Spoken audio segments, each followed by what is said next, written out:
पुरुषसूक्त महामंत्र प्रारंभः। सहस्रशीर्षा पुरुषः सहस्राक्षः सहस्रपात् स भूमिज्ञ सर्वतः स्मृत्वात्यतिष्ठद्दशाङ्गुलम् पुरुष ये वेदज्ञ सर्वं यद्भूतं यच्च भाव्यम् उतामृतत्वस्येषा नो यदन्नेनातिरोहति एतावानस्य महिमातो ज्यायाज्ञश्च पूरुषः पादोऽस्य विश्वा भूतानि त्रिपादस्यामृतम् दिवि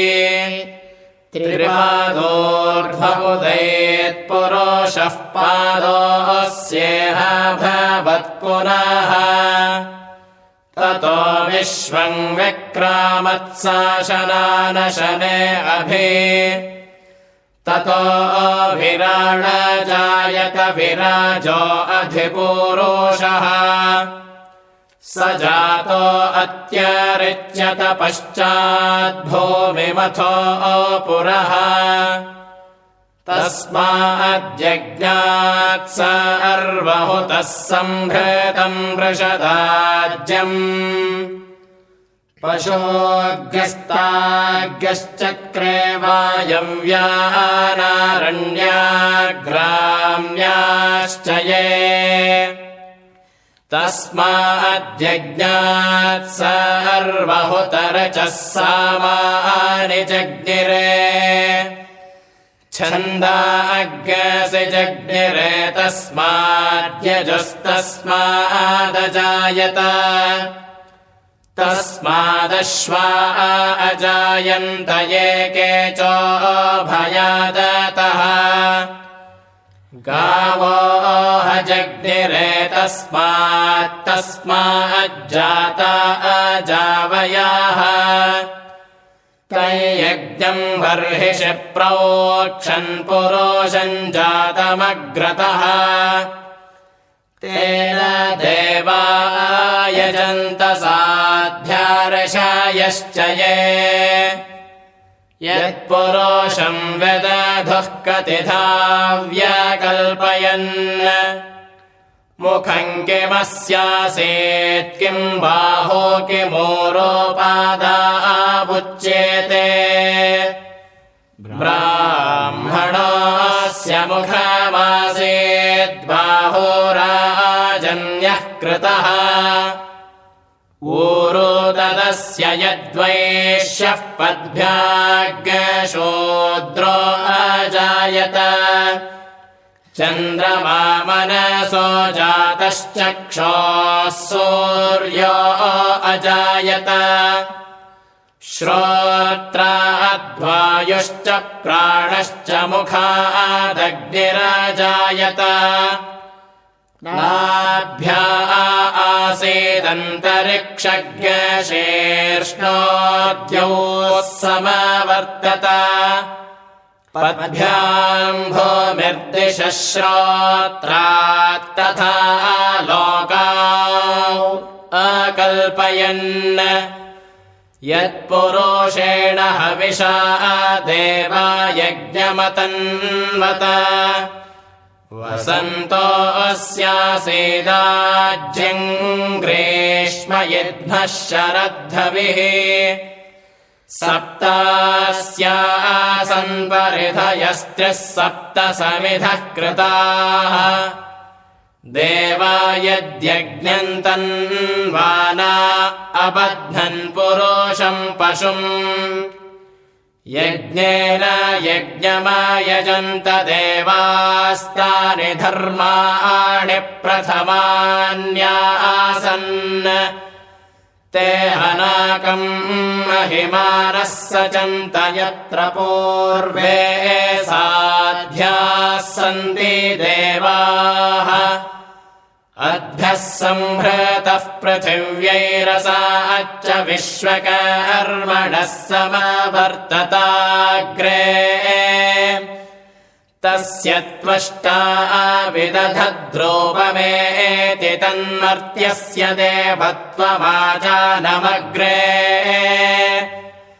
वेदाहमेतं पुरुषं महान्तमादित्यवर्णं तमसः परस्तात् तमेव विदित्वाति मृत्युमेति नान्यः पन्था विद्यते यनाय प्रजापतिश्चरति गर्भे अन्तर्जायमानो बहुधा विजायते तस्य योनिं परिपश्यन्ति धीरास्तस्मिन् हतस्थुर्भुवनानि विश्वा यो देवेभ्य आतपति यो देवानां पुरोहितः पूर्वो यो देवेभ्यो जातो नमो रुचाय ब्राह्मये रुचं ब्राह्मं जनयन्तो देवा अग्रे तदब्रुवन् यस्त्वैवं ब्राह्मणो विद्यात् तस्य देवा सन्वशे श्रीश्च ते लक्ष्मीश्च पत्न्या अहोरात्रे पार्श्वे नक्षत्राणि रूपमश्विनौ व्यात्तम् इष्णन्नीशाणामुम्म ईशान सर्वलोकम् ईशान तदेवाग्निस्तदा आदित्यस्तद्वायुस्तदु चन्द्रमाः तदेव शुक्रं तद्ब्रह्म तदापस्तत्प्रजापतिः सर्वे निमेषा जज्ञिरे विद्युतः पुरुषादधि नैनमूर्ध्वन्न तिर्यञ्चन्न मध्ये परिजग्रभत् न तस्य प्रतिमा अस्ति यस्य नाम महद्यशाः हिरण्यगर्भ इत्येषः येषोह देवः प्रदिशो न सर्वाः पूर्वोह जातः स उगर्भे अन्तः स एव जातः स जनिष्यमाणः प्रत्यञ्जनास्तिष्ठति सर्वतोमुखः यस्मान्न जात इत्येषः वेनस्तत्पश्यन्निहितं गुहा सद्यत्र विश्वं भवत्येकनीलम् तस्मिन्निदग्गसञ्च विचैति सर्वगसवोतः प्रोतश्च विभोः प्रजासु प्रतद्वोचेदमृतन्नु विद्वान् गन्धर्वो धाम विभृतं गुहासत् त्रीणि पदानि निहिता गुहास्य यस्तानि वेद स पितुः पिता सत् स नो बन्धुर्जनिता स विधाता धामानि वेद भुवनानि विश्वा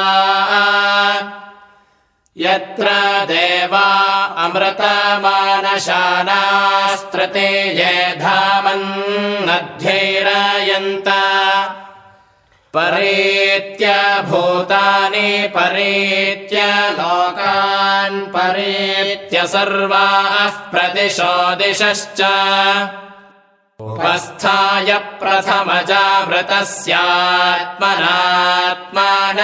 प्रथमजामृतस्यात्मनात्मानमभिसंविवेश परिद्यावा पृथिवी सद्ययित्वा परिलोकान् परिदिशः परिस्वाहा ऋतस्य तन्तुं विततं वितृत्य तदा पश्यत्तदा भवत्तदा आसीत् सदा सस्पतिमद्भूतं प्रियमिन्द्रस्य काम्यम् सनिं मेधामायासि शर्गस्वाहा यां मेधान् देव देवगणाः पितरश्चोपासते तया मध्यमेधयाग्ने मेधावीरं कुरु स्वाहा इदं मे ब्रह्मचक्षत्रं चोभे श्रियमश्नुताम् मयि देवा दधतु श्रियमुत्तमान् तस्यै ते स्वाहा